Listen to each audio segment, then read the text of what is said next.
With Speculation Season 4 Halloween Horror Nights now in full swing, Horror Night Nightmares has recently released version 1 of the HHN Hollywood Speculation Map, and there are some things on here that may shock you. However, before we dive into the speculation map itself, I would just like to say thank you to you for clicking on this video.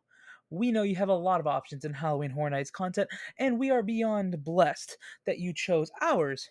And hey, since you're here already, why not go ahead and subscribe to the channel for more content that is similar to this? And don't forget to let us know down below your opinions on this speculation map. Now, let's talk about the speculation map. Before getting into the heavy meat of this, I feel like I just need to say the only thing on this map that has been confirmed for the event is Chucky, the television series that was announced closing night of Halloween Horror Nights last year. Everything else on this map is pure speculation based on rumors and is not confirmed until Universal officially announces it. So do not get too attached to things here. Sorry in advance, just in case. Now with the hard stuff out of the way, from the looks of the map alone, here we have 9 total haunted houses, 3 scare zones, 1 show, and 1 terror tram.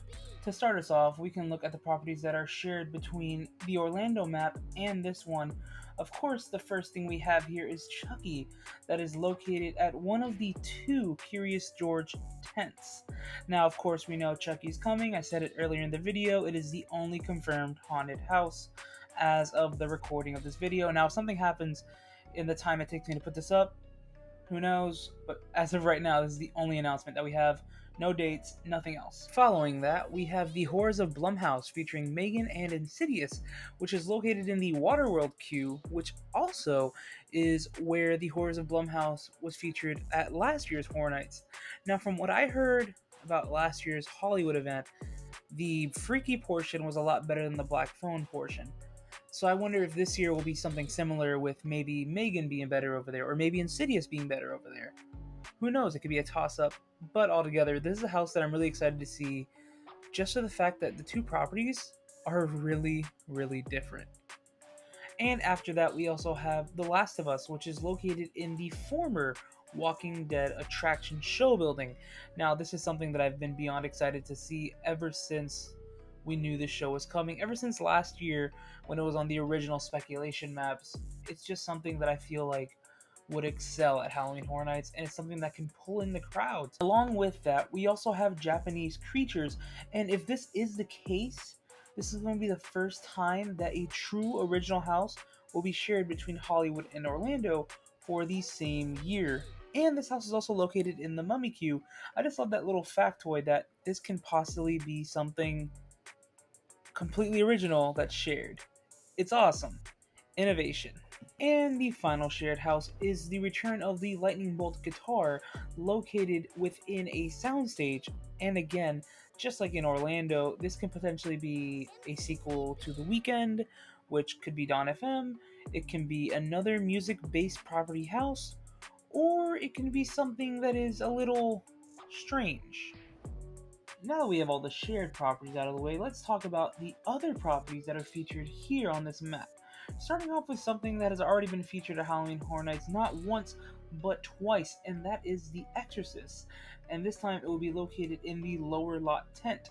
Now, with the new film releasing this year and it's being made by Blumhouse, could this potentially be a completely new version of the house? Or will it be a redo, similar to what occurred back in 2021? And continuing with something that in a way is a redo, we have an Orlando original gaining a new light in Nightingale's Blood Prey, which will be featured in a soundstage as well. Which brings up the question in how are they going to do this? Are they going to have 2 houses in one soundstage, similar to what we do here in Orlando, or will it be a different type of setup? However, back to those Nightingales. If you don't know what a Nightingale is, essentially they are a shape-shifting creature that feed on blood. And while in this specific time frame for this haunted house Blood Prey, it was during the World War I, and for the second iteration of the haunted house, which was Nightingale's Blood Pit, it was during the Roman times, in which was the bloodiest time of like life according to a lot of different things. I'm not a historian, but anyways, I would love to see John Murdy and his team's take on this specific haunted house. I feel like they can knock it out of the park, similar to what they did with Scarecrow the Reaping last year. Now we move to the Parisian Courtyard, which will be the home to Universal Monsters Paris. Now, here's where I put my thinking cap on. If you recall last year's version 1 of both speculation maps, they both stated Universal Monsters The Mummy as the mainstay. Now, using that same logic, think where are the Phantom of the Opera films located? That's right, Paris. Now, I could be thinking too much into this, and it's probably just a homage to the Hunchback of Notre Dame for the Centennial, maybe? But what if it turns out to be the Hunchback versus the Phantom, two characters that would thrive in their own haunted house, and just imagine how glorious this set design will be. Now it's time for our ninth and final house, and it's a clown emoji, located at the second Curious George tent. Again, I ask you to sit back and listen to my conspiracy. This does not specify if it is an original or if it is an intellectual property. So this has the potential to be so many things. This could be the return of the killer clowns from outer space. This could be Jack the Clown returning to Hollywood. This could be Terrifier coming to Halloween Horror Nights. Or what I think is most realistic here is Hollywood Harry is finally getting his own haunted house. That's right. After all the time working the Terror Tram, Harry may finally get his own haunted house. It would be cool to maybe see his dogs come back too. Or you guys can finally do what I've been saying to do for years and give me Sweet Licks versus Hollywood Harry. But hey, I've just been wanting that for years, that's just me personally. But since I did mention it earlier, let's talk about that Terror Tram. The map states Terror Tram celebrities. Now that's very vague and not to the point at all whatsoever. We have no idea what this can be. But I do have a couple of ideas that can maybe be something that it can be.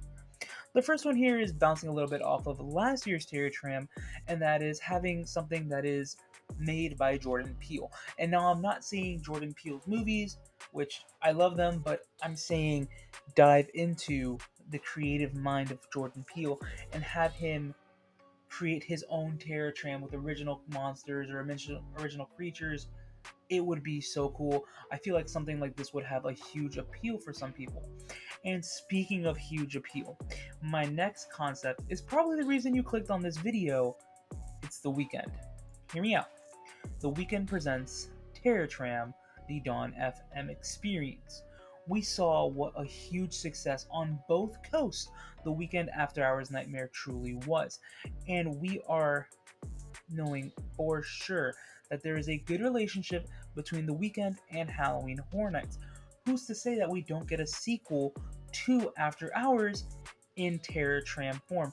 And I feel like this might be the best way to clearly dive into an album like Dawn FM because it's a whole experience. And I feel like you can't throw this into a little 5-minute thing while the whole album is about 40 some minutes long, maybe a little bit longer. It's perfect for the Terror Tram. And well, that's it for version 1 of the HHN Hollywood Speculation Map. We don't know any of the scare zones or the shows at this time. However, stay posted with us and Horror Night Nightmares so that you can stay up to date with all of the information about Halloween Horror Nights on both coasts. And speaking of both coasts, if you haven't done so already, go ahead and check out the video on the screen. That's me talking about all of the information on the HHN Orlando Speculation Map. And with all that being said, stay excellent, my dudes.